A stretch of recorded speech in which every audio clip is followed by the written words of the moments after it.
करके और गोकुल नगरी को छोड़ दिया और बाबा नंद सभी गोकुल वासियों को लेकर के श्री धाम वृंदावन में आ गए, जहाँ वृंदावन के अंदर ही निधि वन है, पास में मधुबन है, यमुना के उस पार बेल वन है, एक नहीं अनेक वन है पास में ही।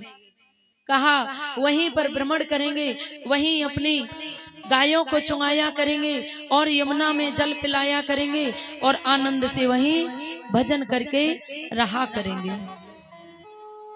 वृंदावन में आकर के रहने लगे महाराज। श्री सुखदेव मुनि कहते हैं, भगवान वृंदावन में बाबा नंद के साथ में भैया दाऊ सभी गोकुल वासियों के साथ में निवास करने लगे। अब वृंदावन का एक नियम था। वृंदावन का क्या नियम था? हर रोज जितने भी ब्रजवासी थे वो सुबह उठकर थोड़ा बहुत बाल भोग पाया और बाल भोग पा करके महाराज अपनी अपनी कमली में अपने अपने गमछा में कहो तो तोसा बांध लिया करते थे और अपनी गायों को चुंगाने के लिए वनों में निकल जाया करते हैं। एक दिन भगवान कन्हैया ने यह दृश्य देखा। क्या देखा? कि सभी वृंदावन वाले सभी ग्वालवाल अपनी अपनी गायों को चुंगाने के लिए जा रहे हैं। सो महाराज भगवान कन्हैया भी गायों को चुंगाने के लिए मैया यशोदा के पास गए और जाके कहते हैं, मैया आज मैं भी गैया चराने जाऊंगा। मैया कहने लगी, ये दारी के तो को ढंग से अभी वृंदावन की गलियन के बारे में तक जानकारी ना है और गैया चरावे जावे गो। लाला अभी तू छोटो है, कछ और बड़ो है, जा फिर तू आराम से गैया चराने के लिए चलो जाइए, मैं तो को ना रोकूंगी। भगवान तो मचल गए। अभी अभी मैया ने श्रृंगार किया ही था कि इतना रोए कि आंखों में जो कजरा लगा था वो कजरा ही बहने लगा, रोने के साथ साथ काजल बहने लगा। मैया ने देखा, अरे अभी श्रृंगार किया और पूरा श्रृंगार बिगाड़ ले रहा है।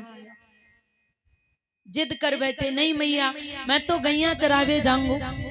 मैया ने सोचा बड़ो अठीलो है, माने को ना है। तो मैया ने सोचा कोई बात ना है, लाला छोटो है तो मैं जाको बड़ी गैया ना देंगी, क्योंकि ये लाला छोटो है तो छोटी छोटी गैया या के संग कर दूंगी। सो गैयन के जो बछड़ा नहीं होते हैं छोटे छोटे, मैया कहने लगी, देख लाला अगर तू ना मान रहे हो तो सुन, गैया चरावे को तो जाइए, परंतु तू छोटी छोटी गैया लेके जाइए। ठीक है मैया। और लाला सुन, यमुना के उस पार मत जाइयो, बड़े बड़े राक्षस रहमे बनों में छुपे रहमे। लाला तू छोटो है, राक्षस बड़े बलवान हो में, बड़े शक्तिवान हो में, माया भी होते हैं। लाला यहाँ से वृंदावन के आस पास तू गैयन को घुमा के और शाम ढलने से पहले ही घर को आ जाइयो। कन्हैया कहने लगे, ठीक है मैया। अब भगवान कन्हैया छोटी छोटी गायों को चराने के लिए चले। ये कथा भागवत की ही है, तभी तो एक भजन आता है। अब भगवान हाथ में छोटी सी छड़ी लेके और छोटे से लड्डू गोपाल छोटी छोटी गायों के बछड़ों को यमुना नदी के किनारे घुमाने के लिए ले जा रहे हैं, चुंगाने के लिए। कितना सुंदर वो दृश्य होगा, छोटी छोटी गायों के बीच में छोटे से लड्डू गोपाल जब अपनी छोटी सी छड़ी के साथ में उनके साथ में गए होंगे तो छोटे छोटे भगवान के सखा हैं, वो भी साथ में हो लिए और भगवान चले हैं अब गैयन को चरावे के लिए। अरे छोटी छोटी गैया छोटे छोटे ग्वाल, हाँ छोटी छोटी गैया छोटे छोटे ग्वाल, छोटो सो मेरो मदन गोपाल।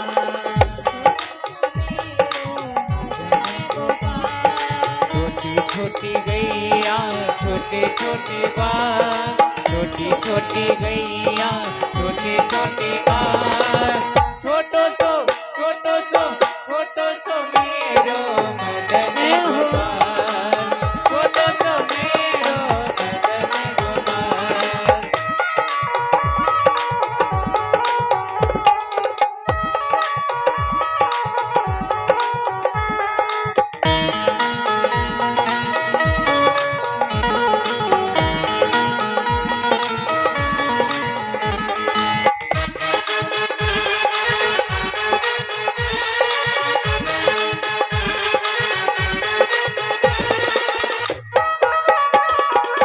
हरी बोल।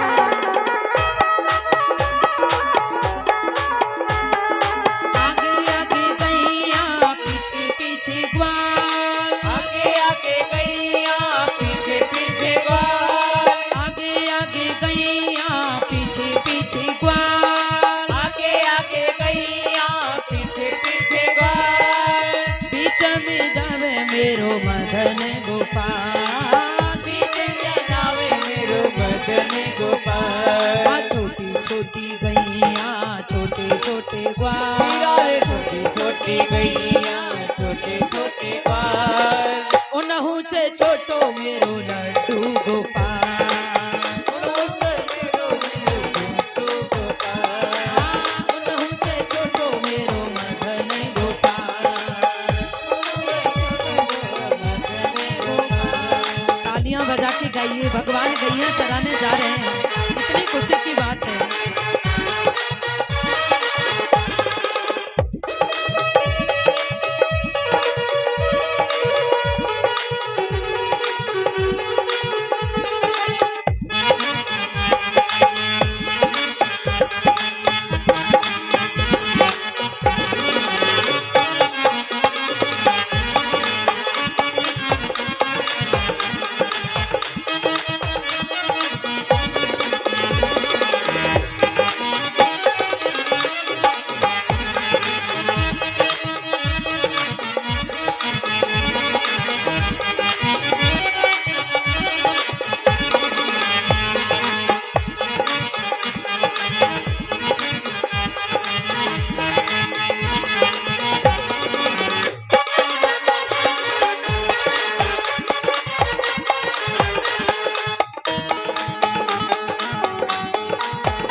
और का खावे गैया का खावे ग्वाल, खावे गैया खावे ग्वाल, का खावे गैया का खावे ग्वाल, खावे गैया खावे ग्वाल। कहा तो खावे मेरो मदन गोपाल, कहाँ तो खावे मेरो मदन गोपाल, कहा तो खावे मेरो मदन गोपाल। कहाँ तो खावे मेरो मदन गोपाल। कितना सुंदर कल्पना किया है कवि ने।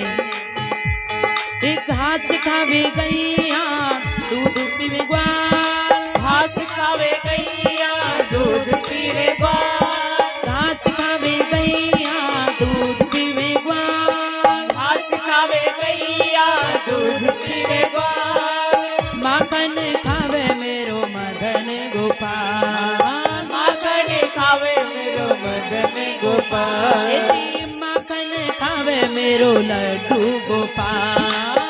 माखन खावे मेरो लड्डू गोपाल। छोटी छोटी गैया छोटे छोटे ग्वाल, छोटी छोटी गैया छोटे छोटे ग्वाल। उनहु से छोटो मेरो मदन गोपाल, उनसे छोटो मेरो मदन गोपाल, उनहु से छोटो मेरो मदन गोपाल। उनसे छोटो मेरो लड्डू गोपाल।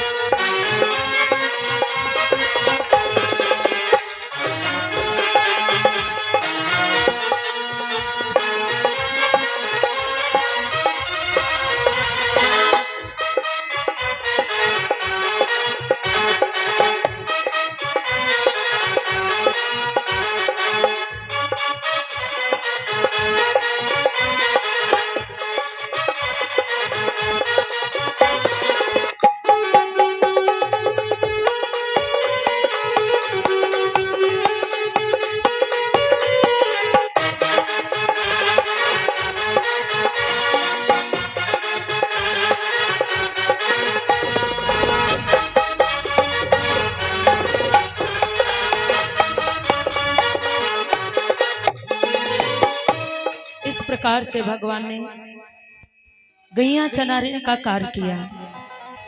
भगवान जब गैया चराने गए तो यमुना के किनारे इधर उधर घुमाने लगे। उसी बीच में कंस का भेजा हुआ एक राक्षस आया, जिस राक्षस का नाम था बत्सासुर। सो महाराज, लेकिन वो असुर अपना रूप छुपा करके आया। बछड़े का ही रूप उस बत्सासुर ने बनाया और बछड़ा बनकर के उन छोटे बछड़ों में मिल गया। सोचा कि मैं एक एक करके सभी बछड़ों को मार दूंगा और उसके बाद में ये जो छोटो सो नंद को लाला आयो है ना बछड़ा चुंगाने, मैं इसे भी मार दूंगा। भगवान समझ गए तो भगवान दौड़ के गए और भगवान ने देखा, अरे ये कुछ अजीब सा बछड़ा हमारे बछड़ों के बीच में कहां से आ गया। भगवान कन्हैया जाते हैं और जाकर के प्रभु पहचान गए उसको और दौड़ करके प्रभु ने उसका पैर पकड़ा और पैर पकड़ करके उसको घुमा के जमीन से पटक करके मार दिया और बत्सासुर का हो गया गोविंदाय नमो नमः। जब गैया चरा के यमुना के किनारे आए, यमुना जी में जल पिलाने लगे, तभी एक दूसरा राक्षस आ गया जिसका नाम था बकासुर, जो बगुले का रूप बना करके आता है। विशाल बगुला का रूप बनाया, यानी एक बड़े रूप में बगुला बन करके आया, लंबी चोंच फाड़ करके बैठा है और सोचा आज इस नंद के लाला को मैं अपनी चोंच में अंदर करके और इसे एक मछली का टुकड़ा समझ के निगल जाऊंगा। लेकिन महाराज वो सोचता तब तक भगवान उस पूरे कार्य को ही कर देते। भगवान अपने बछड़ों को यमुना नदी में पानी पिला रहे थे, उसी समय वहां पर वो बगुला बन करके बैठ गया आकर के। भगवान जानते हुए अनजान बन करके और उस बकासुर के मुंह में अंदर चले गए। जब अंदर गए तो उसने क्या किया, अपनी चोंच को बंद किया और जैसे ही चोंच को बंद किया ना तो भगवान कन्हैया ने अपने शरीर को इतना गर्म किया, इतना गर्म किया, एक कोयले की तरह भगवान का शरीर तपने लगा। अब उस बकासुर को लगता है धोखा हो गया, मैंने कोई गर्म पत्थर का टुकड़ा निगल लिया। सो महाराज उगलने की कोशिश करता है, लेकिन भगवान इतनी आसानी से पीछा नहीं छोड़ रहे हैं। भगवान उसके पेट में गए और जैसे ही भगवान को उसने अंदर से बाहर के लिए उगला और जैसे ही बाहर के लिए फेंका तो भगवान उसकी चोंच में आके फंस गए और भगवान ने इतना विशाल रूप बनाया कि अंत में उसकी चोंच ऊपर की ऊपर और नीचे की नीचे रह गई और भगवान ने तभी उसकी चोंच को पकड़ करके बीच से फाड़ दिया और बकासुर का भी हो गया गोविंदाय नमो नमः। इस तरह से भगवान ने एक नहीं अकासुर बकासुर का वध किया और वध करते हुए भगवान जब कुछ धीमे धीमे और बड़े होते हैं तो भगवान आगे की अपनी लीला शुरू कर देते हैं।